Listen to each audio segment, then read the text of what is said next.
Good morning girls. आज मैं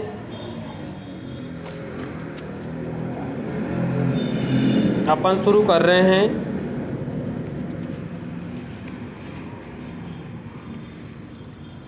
BSc second year paper third ecology and biostatics unit second chapter है अपना energy flow in ecosystem. पारिस्थितिकी तंत्र में ऊर्जा का प्रवाह। पारिस्थितिकी तंत्र में ऊर्जा का प्रवाह होता है। अपन सभी भी जानते हैं कि इस ब्रह्मांड का संचालन भी ऊर्जा के द्वारा ही होता है।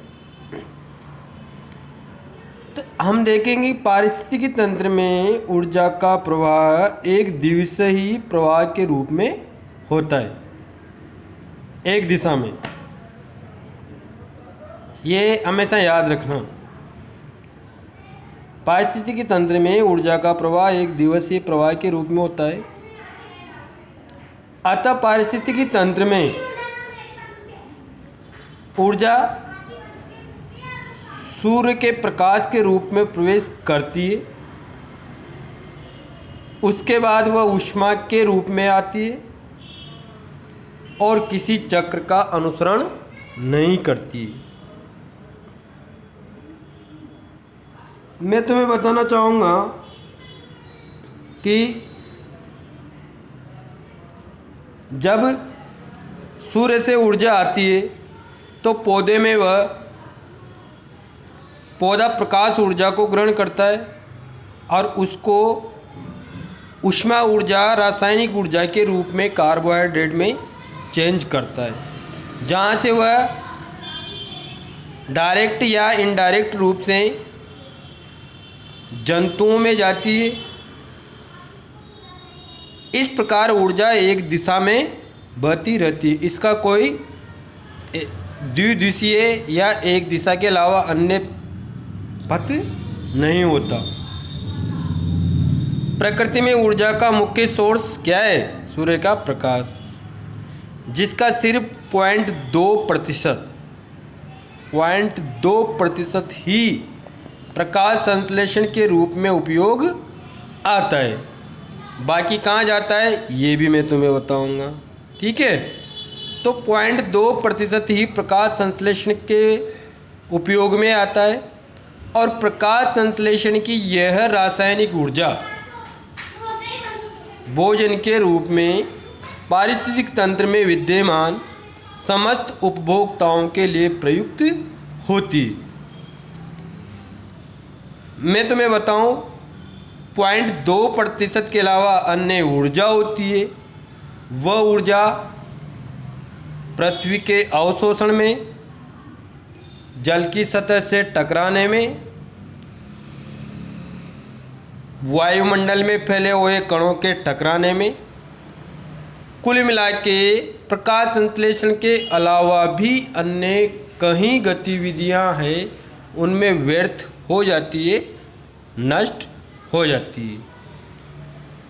व्यर्थ नष्ट तो नहीं मान सकते, रूप बदल लेती है, लेकिन वह व्यर्थ ही हो जाती है, मान लो, ठीक है। नेक्स्ट है अपना अकॉर्डिंग टू सिलेबस ऊर्जा एवं ऊष्मागतिकी के नियम। इन चीज़ों को और स्पष्ट इन दो नियमों से समझ सकते हैं। सबसे पहले ऊर्जा क्या है? कार्य करने की क्षमता को हम क्या कहते हैं? ऊर्जा कहते हैं। और इस प्रकार की ऊर्जा के दो प्रकार हैं, विभव ऊर्जा यानी स्थितिज ऊर्जा और दूसरी है गतिज ऊर्जा। पारिस्थितिकी तंत्र में ऊर्जा का प्रवेश, रूपांतरण और वितरण ऊष्मागतिकी के नियमों के अनुसार होता है। इस तरह के दो नियम हैं, first law of thermodynamics, second law of thermodynamics. ऊष्मागतिकी का प्रथम नियम, ऊष्मागतिकी का द्वितीय नियम।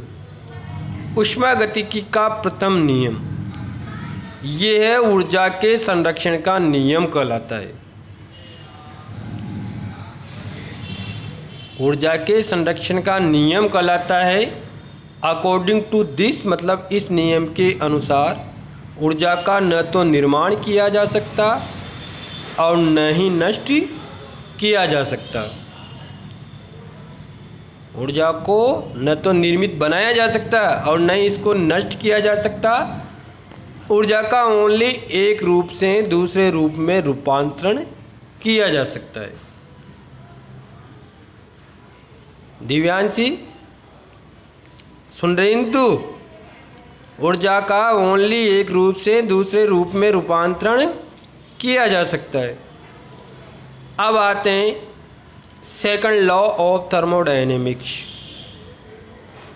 यह है एंट्रोपी का नियम ही, इसका दूसरा नाम है एंट्रोपी का नियम। क्या होता है भाई ये? तो अकॉर्डिंग टू दिस, जब ऊर्जा को एक रूप से दूसरे रूप में बदला जाता है या ऊर्जा का जब एक रूप से दूसरे रूप में स्थानांतरण होता है तो इसमें ऊर्जा का क्या होता है? लॉस होता है। और ये लॉस हुई ऊर्जा ऊष्मा के रूप में वायुमंडल में विकृत हो जाती है, मतलब वायुमंडल में चली जाती है। अतः ऊष्मा का कोई भी रूपांतरण 100% यानी 100% दक्ष सही नहीं हो सकता। ये एंट्रोपी का नियम है। मतलब ये नियम यूँ कहता है कि हम जब ऊर्जा को एक रूप से दूसरे रूप में बदलते हैं तो ऊर्जा का ये रूपांतरण 100% नहीं होता। कुछ न कुछ तो इस बदलाव में आपको खोना ही पड़ता है। एक ही बात है, जैसे हम कपड़े की सिलाई करवाने जाते हैं, कपड़ा लाए और कपड़े की सिलाई करवाए तो कपड़े को अपने पैंट शर्ट में बदल तो दिया, लेकिन क्या कतरन नहीं बचेगी? बचेगी। इसी प्रकार आटा लगाया, खाना बनाया तो क्या वेस्ट नहीं हुआ? कुछ भी 100% आटे का वापस बन गया क्या? कुछ तो उस परात के वगैरह कहीं ना कहीं लगा होगा। सब्जी लाए तो क्या 100% से सब्जी बना ली, छिलके वगैरह कोई बीज वगैरह कोई अलग नहीं निकला गया। ये तो क्या जनरल उदाहरण है। ऊर्जा एक बहुत बड़ा शब्द है और अपन को मानना पड़ेगा, नहीं मानोगे तब भी है। ऊर्जा का 100% रूपांतरण नहीं हो सकता। मैंने बहुत बड़ा उदाहरण दिया है तुम्हें। सूर्य के प्रकाश जो आता है वह प्रकाश हम पूर्णतः नहीं कर सकते कि यह प्रकाश संश्लेषण में सारा काम आएगा। हम पूर्णतः ये भी नहीं कर सकते कि इसको हम 100% कपड़े सुखाने में काम ले सकते हैं। उसका उपयोग थोड़ा थोड़ा चारों तरफ कहीं न कहीं इधर उधर होता है। ठीक है, चलो ये थे ऊर्जा के ऊष्मागतिकी के दो नियम। अब हम आते हैं पारिस्थितिक तंत्र में ऊर्जा का सोर्स। पारिस्थितिक तंत्र में ऊर्जा का सोर्स क्या है? बड़ा आसान है, बड़ा सीधा है। शब्द तुम्हें सुनने होंगे और समझने होंगे इत्मीनान से। पारिस्थितिक तंत्र में ऊर्जा का मुख्य सोर्स सूर्य है। क्या? सूर्य, जिसकी लगभग 8% प्रकाश ऊर्जा पौधों को मिलती है। 8% प्रकाश ऊर्जा पौधों को मिलती। अब ये मत जाना कि सर ऊपर तो आया 0.2%, यहाँ आ गया 8।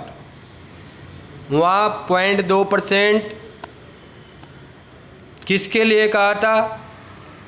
0.2% प्रकाश संश्लेषण के लिए कहा था। यहाँ 8% पौधे के लिए कहा है। आई बात समझ में? तो पारिस्थितिक तंत्र में ऊर्जा का मुख्य सोर्स सूर्य है, जिसकी लगभग 8% प्रकाश ऊर्जा पौधों को मिलती है। अब इसमें से भी किस में से? केवल 8% में से 10 से 15% परावर्तित हो जाती है, वापस वायुमंडल में लौट जाती है। 5% पारगत हो जाती है, मतलब आर पार हो जाती है। और 80 से 85% पौधे के द्वारा अवशोषित हो जाती है। ठीक है ना। तो कुल प्रकाशीय ऊर्जा का ओनली 2% ही पत्ती पर गिरता है। पत्ती पर कितना प्रकाश गिरा? केवल 2%। और जो पत्ती पर गिरा उसी का प्रकाश संश्लेषण में यूज होगा। अतः इसी का यूज प्रकाश संश्लेषण में किया जाता है।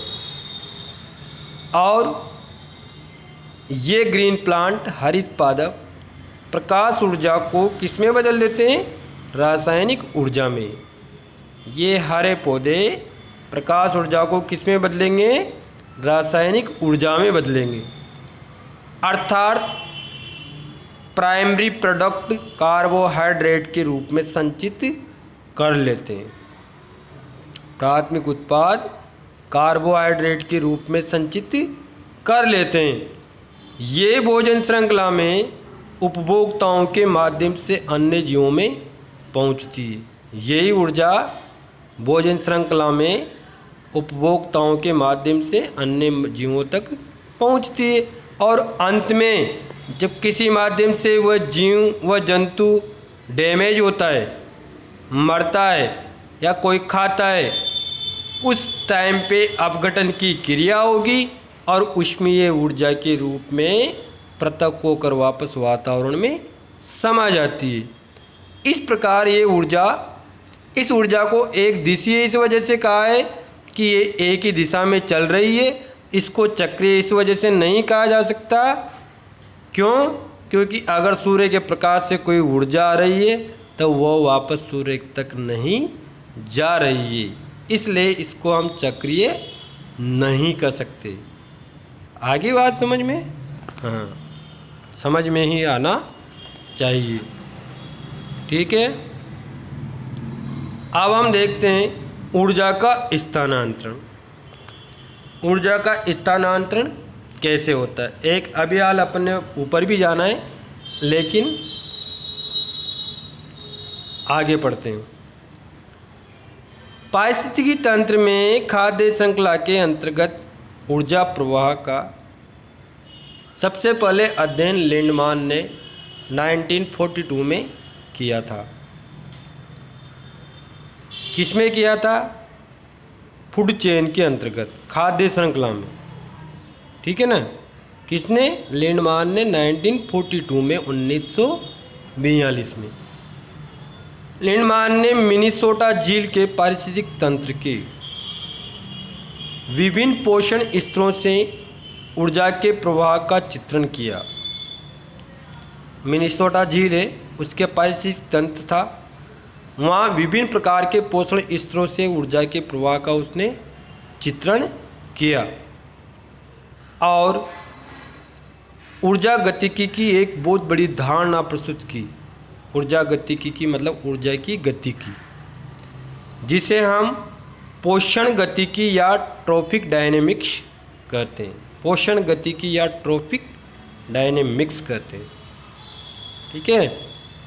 उनके अनुसार क्या कहा उन्होंने अपने ट्रॉपिक डायनेमिक्स में? किसी भी पारिस्थितिक तंत्र के प्रत्येक पोषण स्तर में ऊर्जा का संचय तथा ऊर्जा के रूपांतरण की दक्षता का ज्ञान हो तो उसके सभी कार्यों का ऊर्जा के आधार पर विवेचन किया जा सकता है। क्या कहा उन्होंने? कि कोई भी पारिस्थितिकी तंत्र उसके प्रत्येक पोषण स्तर में,